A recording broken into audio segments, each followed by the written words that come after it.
Good morning students. आज हम C TET के लिए पढ़ेंगे, जो कि आज भूगोल का चैप्टर लेकर आया हूं मैं, ग्लोब और अक्षांश और देशांतर। देखिए, आपको पता है कि सी टेट जो है सी टेट 6 to 8 का एन सी आर टी ही पूछता है। बात समझ में आ गया? तो एकदम एन सी आर टी का ये बुक है जो 6 क्लास का है। ठीक है, अगर ये इससे पढ़ लेते हैं तो आपका प्रश्न इधर उधर कहीं नहीं जाएगा, क्योंकि देखिए वो प्रश्न आपका एकदम ऐसा पूछेगा कि मतलब कि उसमें फंसाने वाला प्रश्न पूछता है, मॉडरेट प्रश्न पूछता है। ठीक है, तो इसको अच्छे तरीके से अगर पूरा बढ़िया से करेंगे तो आपको समझ एक भी प्रश्न इधर उधर नहीं जाएगा। और देखिए, ग्लोब से ही आपका प्रश्न जरूर कहीं ना कहीं आपको देखने को मिल जाएगा। तो देखिए, पहला प्रश्न इसमें आपका पहला यही बन जाएगा कि आप पूछ देगा ग्लोब के बारे में। तो देखिए, यहाँ सिंपल आप देख सकते हैं कि जो ग्लोब है, ठीक है, ग्लोब यहाँ देखिए, ग्लोब पृथ्वी का, यहाँ देखिए, यहाँ से देखिए, ग्लोब पृथ्वी का रूप में एक वास्तविक प्रतिरूप है।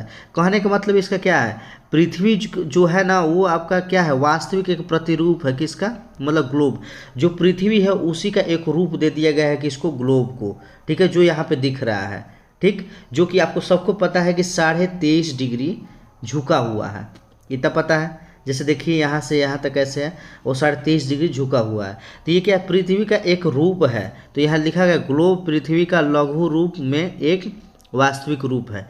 ये आपका यहीं से एक प्रश्न आ जाएगा। बात समझ में आ गया? आगे हम चलते हैं। तो देखिए, अक्षांश के बारे में हम जानेंगे। देखिए, एक बात सुनिए यहाँ पे, अक्षांश के बारे में देखिए, अक्षांश और देशांतर। ठीक है, अक्षांश और देशांतर। अक्षांश, पहला पॉइंट एक अक्षांश में ये हो जाएगा कि यह एक काल्पनिक रेखा है। क्या है अक्षांश मतलब, अक्षांश या देशांतर जो भी हो, ये क्या है, एक काल्पनिक रेखा है। काल्पनिक काल्पनिक रेखा है। ठीक है, और उसके बाद एक और पॉइंट हो सकता है आपका, किसी किसी स्थान की स्थिति, मतलब किसी स्थान की स्थिति को बताने के लिए प्रयोग किया जाता है। देखिए, किसी भी स्थान की स्थिति को बताने के लिए इसका प्रयोग किया जाता है। किसका? अक्षांश से देशांतर का। ठीक है, देशांतर जो है आपका एक समय निर्धारण। ठीक है, देशांतर जो है आपका समय निर्धारण, समय जो है उसका निर्धारण किया, पता चलता है इससे। किससे? देशांतर से। ठीक है, समय निर्धारण किया जाता है। तो इतनी बातें इसको कंफर्म, मतलब इतना आपको पता होना चाहिए। ठीक देंगे तो आपको समझ में आ जाएगा। ठीक है, मैं पूरा पॉइंट बताता हूँ जो पेपर में आता है, वही चीज़ बता रहा हूँ आपको, और यहाँ से पढ़ लीजिएगा पूरा अच्छे तरीके से। ठीक, जो देखिए अब लिखा गया है, आप देखें कि एक सुई ग्लोब में झुकी हुई है, स्थान में स्थिति होती है जिसे अक्ष कहते हैं। अक्ष किसे कहते हैं? जो आपका जो पर एकदम नीचे का जो स्तर होता है वो क्या है, अक्ष है। देखिए यहाँ पे जो ये है, ये आपका क्या है, अक्ष है। ठीक है, बस समझ आएगा, ये आपका अक्ष है। ठीक, तो यहाँ अक्ष के बारे में कहा गया है। आगे देखिए, यहाँ बताया गया आपका विषुवत रेखा के बारे में कहा गया है। और यहाँ पे जो देखिए, विषुवत रेखा क्या है, जो बीचों बीच आपके निकल जाती है, जो 0 डिग्री होता है, जो बीचों बीच निकल जाता है, जो 0 डिग्री होता है, क्या विषुवत रेखा ही होता है। ठीक है, उसे समांतर रेखा भी कहते हैं, विषुवत रेखा ही कहते हैं। ठीक है, बात समझ में आ गया? अब देखिए, यहाँ से जो आपका बीचों बीच निकलता है, ठीक है, उसे आपका भूमध्य रेखा कहते हैं, जो कि आपका 0 अंश अक्षांश होता है। ग्लोब को 2 भागों में बांटा जाता है। यहाँ से अगर जो बीच वाली जो रेखा आती है उसे क्या कहते हैं, हम अक्षांश कहते हैं, जो कि 1 अंश मतलब डिग्री होता है यहाँ पे, जिसे भूमध्य रेखा भी कहते हैं। ठीक है, जिसे विषुवत वृत्त भी कहते हैं। बात समझने का 2-3 नाम है इसका। तो देखिए, इधर वाला जो हिस्सा है इसे क्या कहते हैं, हम उत्तरी गोलार्ध कहते हैं, और इधर का जो हिस्सा है उसे दक्षिणी गोलार्ध का। जो नीचे आएगा वो दक्षिणी हो जाएगा, और ऊपर जाएगा तो उत्तरी हो जाएगा। ठीक, अब देखिए, इससे ऊपर एक अक्षांश रेखा जाता है, ये देखिए यहाँ से ये रेखा गई है, जो कि 23.5 डिग्री आपका उत्तर में है, उसे हम कहते हैं कर्क रेखा। ठीक है, और वही नीचे जो आती है जो रेखा, वो भी 23.5 डिग्री होती है दक्षिण में, उसे हम कहते हैं मकर रेखा। बात समझ में आ गई?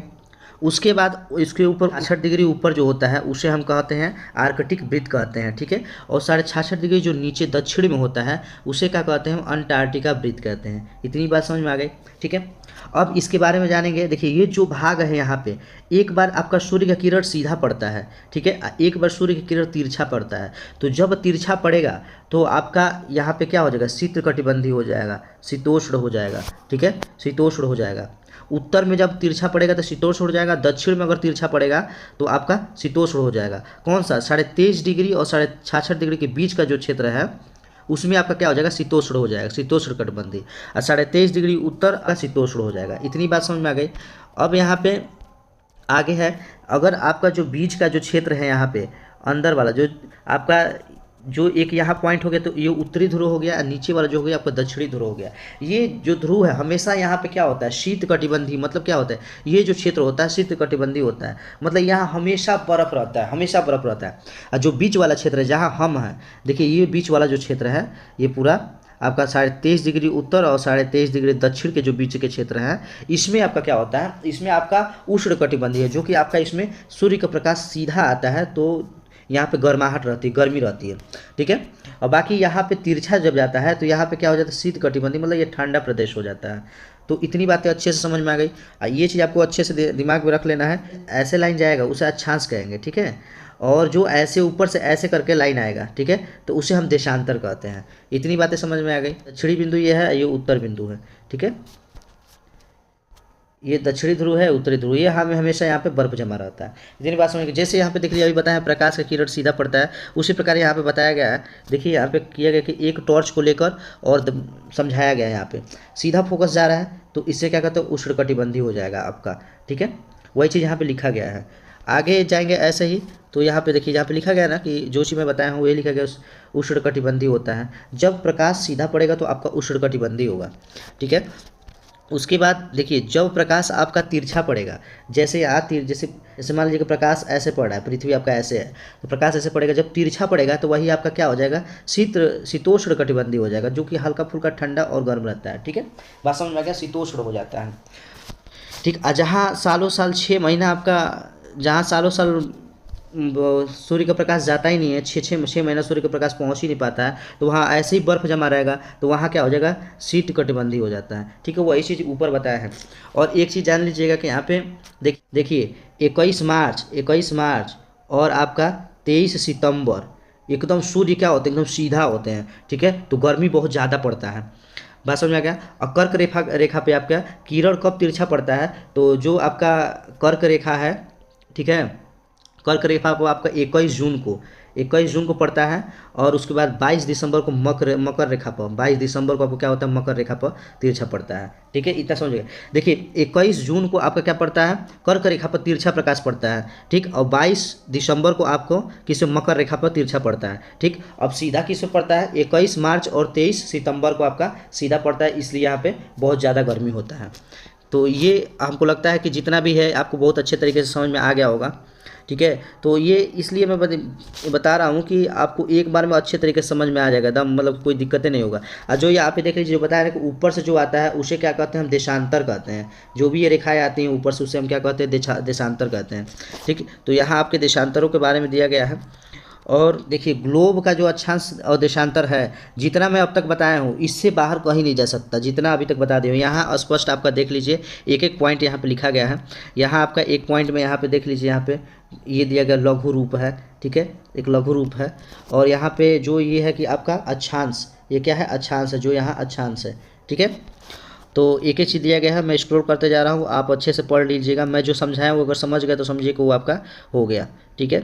अब यहाँ पे दिया गया है कि ग्लोब आपके 2 भागों में बांटा जाता है। यहाँ पे दिया गया है कि 2 भागों में बांटा जाता है। आप तो एक लाइन पढ़ लीजिए कि 6 और 8 के जितने भी हैं इसी से आता है, इससे बाहर नहीं आता, क्योंकि एनसीईआरटी हमेशा जो सीटेट है एनसीईआरटी को ही मानती है, तो हमेशा एनसीईआरटी से ही पूछता है, ठीक है। अभी ये बताया है प्रकाश सीधा पड़ता है और प्रकाश तिरछा पड़ता है, तो इसके बारे में बता दिए। तो ये जो जितना बताया है इससे बाहर आपका कहीं नहीं जा सकता, ठीक है। अगर वीडियो आपको अच्छा लगा हो तो लाइक करिए और सब्सक्राइब करिए। वीडियो के लास्ट तक बन रहने के लिए बहुत बहुत धन्यवाद। जय हिंद। और नेक्स्ट वीडियो में मिलते हैं।